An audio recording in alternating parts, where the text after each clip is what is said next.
Hello students, ये आपका part 2 video है और पार्ट 2 वीडियो में हम लोग विविध प्रश्नावली पे हैं। और इस विविध प्रश्नावली में रेखा, कोण, त्रिभुज और चतुर्भुज ये 4 चैप्टर से क्वेश्चन दिए हैं। पिछले वीडियो में मैंने क्वेश्चन नंबर 7 तक आपको बता दिया था। अब हम लोग क्वेश्चन नंबर 8 से देखने वाले हैं।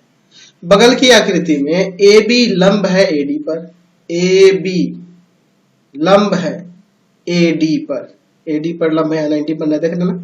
और ए बी समांतर है डीसी के, ए बी समांतर है डीसी के।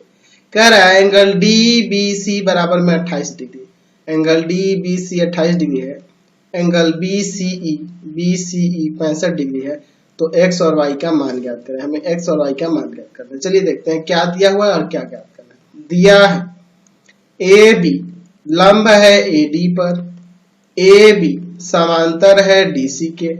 एंगल डी बी सी बराबर में 28 डिग्री। एंगल बी सी ई बराबर में 65 डिग्री। तो ज्ञात करना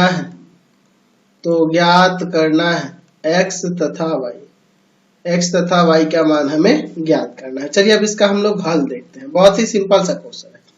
इस त्रिभुज में आप देखिए बी सी डी में, इसमें यह बाह्य कोण जो है अंतः दो कोणों के योग के बराबर होता है। यहाँ वाला कोण निकल जाएगा। चलिए लेते हैं त्रिभुज बी सी डी में angle B D C plus angle D B C बराबर में एंगल बी सी ई। बाह्य कोण से हो जाएगा, बाह्य कोण से हो जाएगा यह बराबर, बाह्य कोण से यह बराबर हो जाएगा। देख लो बी डी सी और एंगल डी बी सी बराबर होगा इन दोनों का योग एंगल बी सी के बाह्य कोण से।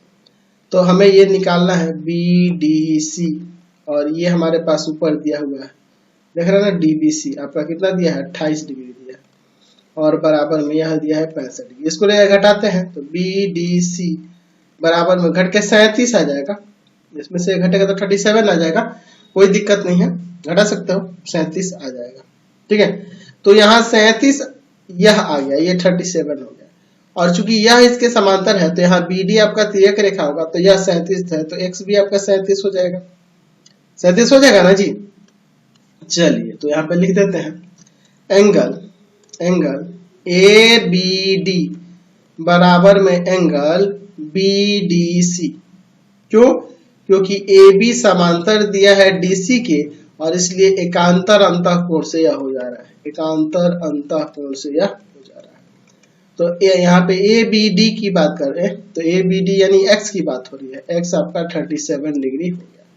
अच्छा अब वाई निकालना। तो यहाँ देखो ये लंब बोल रहा था पहले ही, तो यानी एक 90 है, ये दो और कोण हुए तो त्रिभुज के तीनों कोणों का योग 180 डिग्री होता है। या ऐसे भी कर सकते हैं कि समकोण त्रिभुज, समकोण त्रिभुज हो गया ना, तो समकोण त्रिभुज के दो न्यून कोणों का योग 90 डिग्री होता है। यहाँ लिख सकते हैं angle A B D plus angle A D B बराबर में 90 डिग्री। यहाँ लिख देंगे कि समकोण त्रिभुज के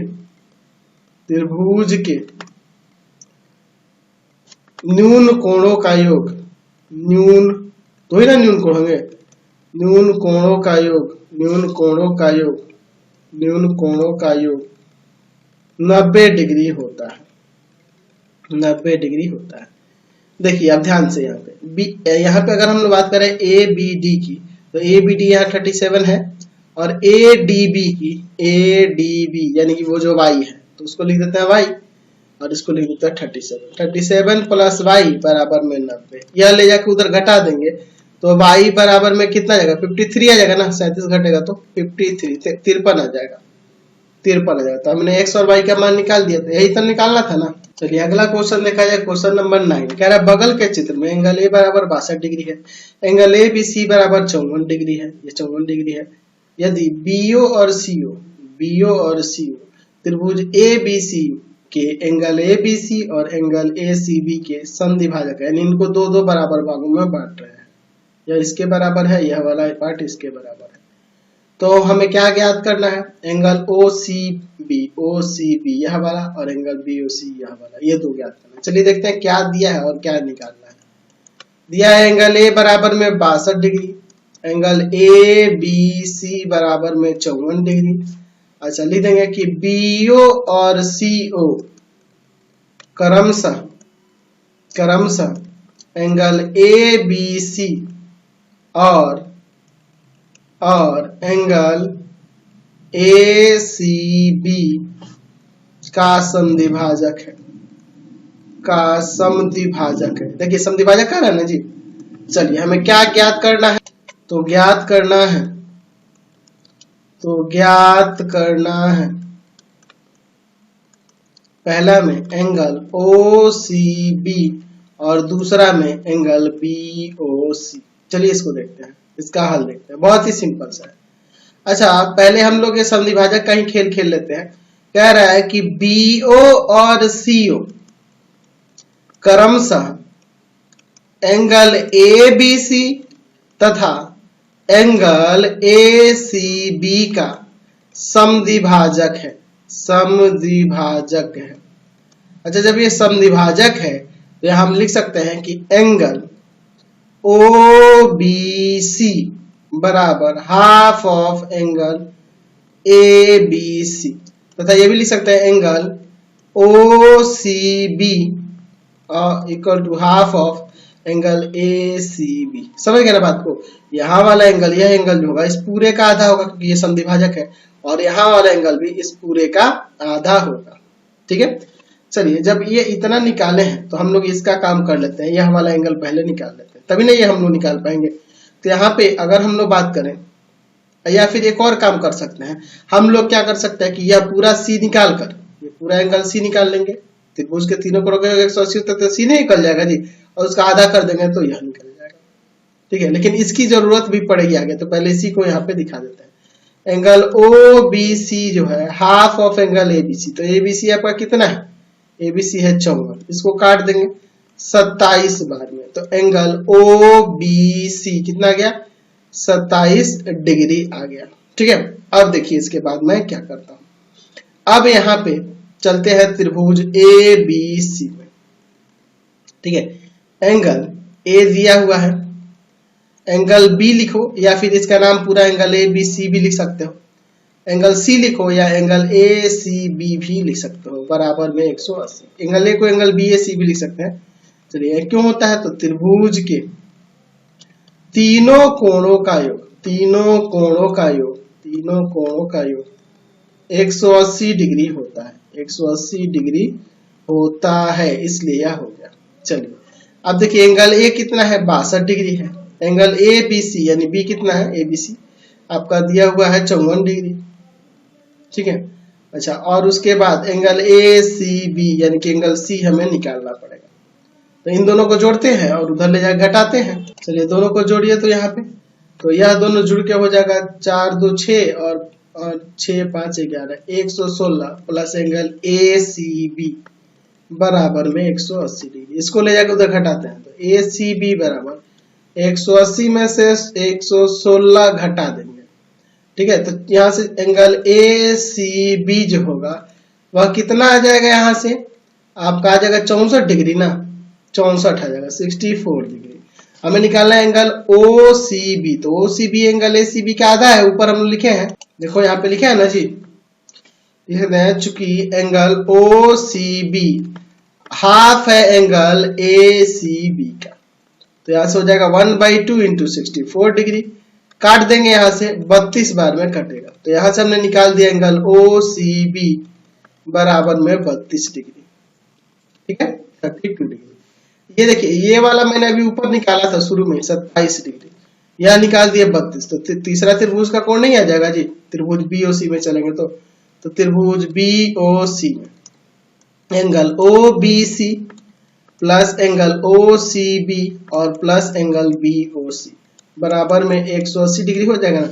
क्यों? तो वही बात आ गई, त्रिभुज के तीनों कोणों का योग, त्रिभुज के तीनों कोणों का योग 180 डिग्री होता है, 180 डिग्री होता है। तो ये देखिए ओबीसी की बात करें तो ऊपर हमने 27 निकाला है, ओसीबी आपका 32 आया है और प्लस में एंगल बीओसी बराबर में 180 डिग्री।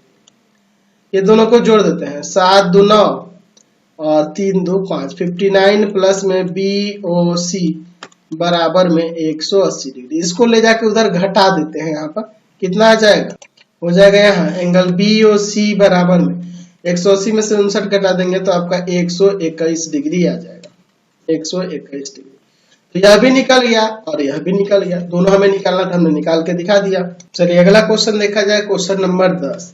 बगल की आकृति में PQ समांतर है RS के, PQ समांतर है RS के, RS समांतर है RM के, RS समांतर है LM के, LM के, और LP लंब है PQ पर, LP लंब है, LP जो लंब है PQ पर, PQ किधर है जी, PQ यहाँ पे, LP जो है लंब है PQ पे, देख रहे 90 पर एंगल QLM 55 है, यहाँ देखो QLM जो है, QLM ये 55 डिग्री है।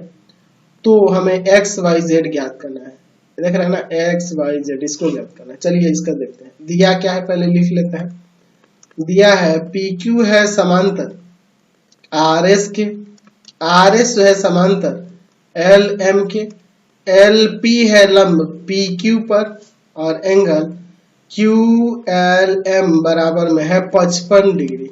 तो ज्ञात करना है, तो ज्ञात करना है, क्या ज्ञात करना है हमें, हमें ज्ञात करना है XYZ का मान, XYZ। चलिए XYZ ज्ञात करना, यहाँ पे देखो इसका हल, PQ समांतर है RS, RS समांतर है LM, इसलिए PQ समांतर RS समांतर LM, तीनों आपस में समांतर हो गया, यह दिया है। चलिए ये वाला चीज दिया था, तो ये तीनों आपस में समांतर हो गया, तो ये तिर्यक रेखा हुई। तो यहाँ पे आप सिंपल देखो, आप चाहो तो ये X जो है, X एंगल इस एंगल के बराबर हो जाएगा, यहाँ X ही लिख दे, क्या नाम लिखेंगे बहुत सारा फलाना ढिमका हो जाएगा।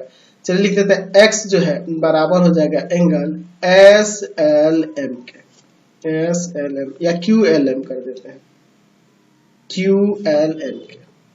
कैसे, सॉरी इन दोनों का योग 180 होगा, माफ करना, X प्लस में एंगल QLM जो होगा वह बराबर में 180 हो जाएगा। देख लो ये समांतर रेखाएं हैं, ये तिर्यक रेखा एक ही तरफ के अंतःकोण है, इसलिए इनका योग 180 होगा, एक ही तरफ के अंतःकोण।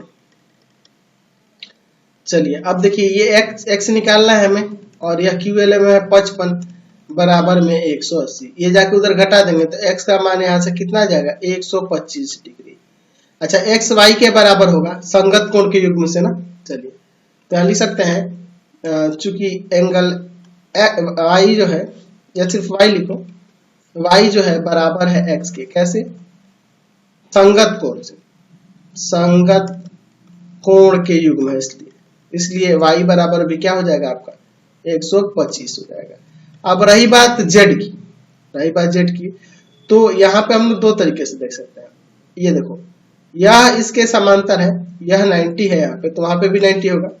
यहाँ लिख सकते हैं कि चूंकि PQ समांतर है LM है ना, और यहाँ पे आपका लंब है LP जो है ना PQ पर, ठीक है, इसलिए PL जो है या LP जो है, PL या LP लिख सकते हो, उससे कोई दिक्कत नहीं, मैं PL ही लिख देता हूँ, LP ही लिख देता हूँ, जो दिया था वही लिख देता हूँ।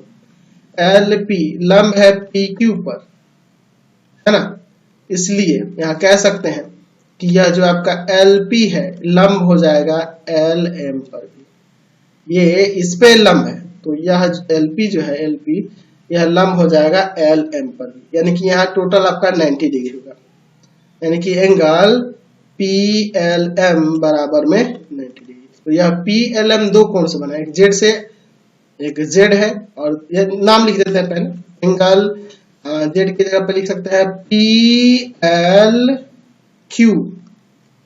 PLQ प्लस एंगल QLM बराबर में 90 डिग्री। तो यहाँ पे हमें PLQ का मतलब है Z, और यह है आपका 55 दिया हुआ है क्वेश्चन में ही, बराबर में 95, तो Z बराबर 90 में से 55 घटा देंगे, है ना, 90 में से 55 घटा देंगे तो 5, और यहाँ पे क्या बचेगा जी 8, 8 में से 3, 35 डिग्री। तो एक्स वाई जेड तीनों आ गया, एक्स 125, वाई 125 और जेड आपका 35 डिग्री। अगला क्वेश्चन है 11 नंबर। बगल की आकृति में ए बी और सी डी एक दूसरे को ओ पर बिंदु पर प्रतिच्छेद करती है। एंगल एओसी और सीओबी इन दोनों का अनुपात 5:2 दिया। तो यहाँ पे मान लेंगे, लेट या लिख देते हैं मान एंगल एओसी बराबर में 5x और एंगल सीओबी बराबर में 7x, और दोनों का योग 180 हो जाएगा रैखिक युग्म से। सीओबी देख लो, यह रेखा है, यह किरण है, इस पे पड़ रही है, तो इन दोनों का योग 180 होगा ना जी, 180 डिग्री रैखिक युग्म से, रैखिक युग्म से।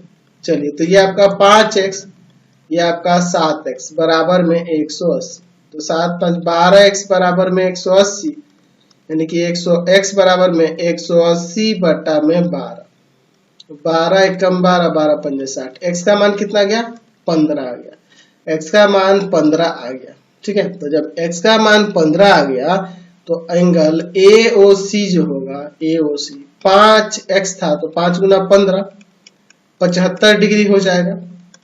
अच्छा, एंगल COB की बात कर तो 7x था, 7 गुना 15 तो 105 हो जाएगा। अब देखिए, इसके साथ साथ और भी आपको कोण निकालने हैं, ये तो दो ही ना हुआ, हमें सभी कोण निकालते, तो ये दोनों भी निकालना होगा। तो लिख सकते हैं कि एंगल BOD जो होगा बराबर होगा एंगल AOC के, वर्टिकली अपोजिट एंगल शीर्षाभिमुख कोण से। एंगल BOD AOC के बराबर होता है, AOC आपका 75, तो एंगल BOD भी 75 हो जाएगा। ठीक है, समझ गए ना। अच्छा, एक और बच गया, अब ये BOC है तो AOD भी निकालना होगा, या DAO कहिए, एक ही बात है। एंगल DOA बराबर में एंगल COB या BOC भी लिख सकते हैं, वर्टिकली अपोजिट एंगल से। ठीक है, तो यानी कि यहां से ये आ जाएगा आपका एंगल DOA बराबर में 105 डिग्री। समझ गए। चलते हैं अब अगले क्वेश्चन पे। चलिए, क्वेश्चन नंबर 12 देखा जाए। बगल के आकृति में यदि PQ समांतर है ST के, PQ ST के समांतर है, एंगल PQR 110 है, देख रहे हैं ना, एंगल RST आपका 130 है यहाँ पे, तो सिद्ध करना है कि एंगल QRS जो होगा 60 होगा, QRS जो होगा यह 60 होगा, यह वाला कोण निकालना। चलिए, इसमें मुझे क्या करना होगा, सबसे पहले लेते हैं क्या दिया हुआ है और क्या साबित करना है। दिया है PQ समांतर ST, एंगल PQR बराबर में 110 डिग्री, एंगल RST बराबर में 130 डिग्री। तो सिद्ध करना है, तो सिद्ध करना है, क्या सिद्ध करना है जी, कि एंगल QRS जो होगा वह 60 डिग्री होगा। इसमें मुझे एक रचना करनी होगी। रचना में क्या करेंगे, PQ, तो PQ को कहां तक बढ़ा देते हैं, कहां तक बढ़ा दिया जाए, A तक बढ़ाया, A तक बढ़ाया, जहां A SR पर स्थित है, SR पर स्थित है। चलिए, हम लोग PQ को कहां तक बढ़ा दिए, यहाँ पे इस तरह से। एक्चुअल में थोड़ा सा और लंबा रहता है ना बुक में तो और अच्छा रहता है, नहीं तो आपको दिक्कत होगी यहाँ समझने में थोड़ी सी। मैं थोड़ा सा इसको आप समझना कि सीधा ही मैंने खींचा है। चलिए, ये आपका यहाँ पे जो प्रतिच्छेद, यहाँ पे जो काट रहा है वह बिंदु A है। ठीक है, ध्यान से देखना, ये A है, मैं इसे डॉटेड कर दूं क्योंकि मैंने ये रचना में किया है। ऐसा जब भी फिगर होगा इसी तरह से हमें करना होगा, आगे बढ़ा देंगे। चलिए, अब इसका प्रमाण देखिए, सिंपल सा है। चलिए, ध्यान से देखिए, यह 110 है तो यह वाला कोण निकाल सकते हैं, या एक और काम कर सकते हैं, यह 130 है तो इसके इधर यहाँ वाला कोण समझिए, यहाँ पे ये जो तिर्यक, ये जो रेखा जा रही है इस तरह से है, यह इधर जा रही है, और इधर से जो ये आया है ये ऐसे आके जो देख रहे हैं इस तरह से, ये जो गया है, हम लोग इसको इस तरह मिला है, तो यहाँ वाला कोण जो 130 डिग्री है वह इस कोण के बराबर होगा ना जी। समझे ना बात को, एकांतर अंतःकोण से इसमें जगह कम है, समझिए यहाँ पे ये जगह कम है। यहाँ वाला एंगल यानी कि एंगल QAS के बराबर हो जाएगा एंगल ये वाला कौन सा, RST वाला, यहाँ इसके बराबर होगा ना, ये आगे तक बढ़ाओगे तो यहाँ वाला एकांतर अंतः कोण से। चलिए यहाँ पे लिखते हैं एंगल QAS बराबर में एंगल RST। कैसे होगा, ये हो जाएगा एकांतर अंतः कोण से, एकांतर अंतः कोण से, एकांतर अंतः कोण से, यानी कि एंगल QAS जो है, QAS जो है आपका कितना हो गया, 130 डिग्री, 130 डिग्री, यहाँ 130 आ गया।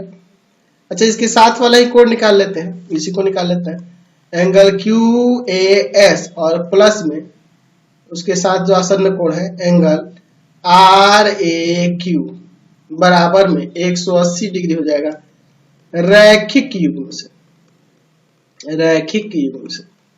कौन सा एंगल QAS और एंगल QAR, सॉरी RAQ, एक ही बात है, QAR लिखो या RAQ, यहाँ वाला और यहाँ वाला, ठीक है।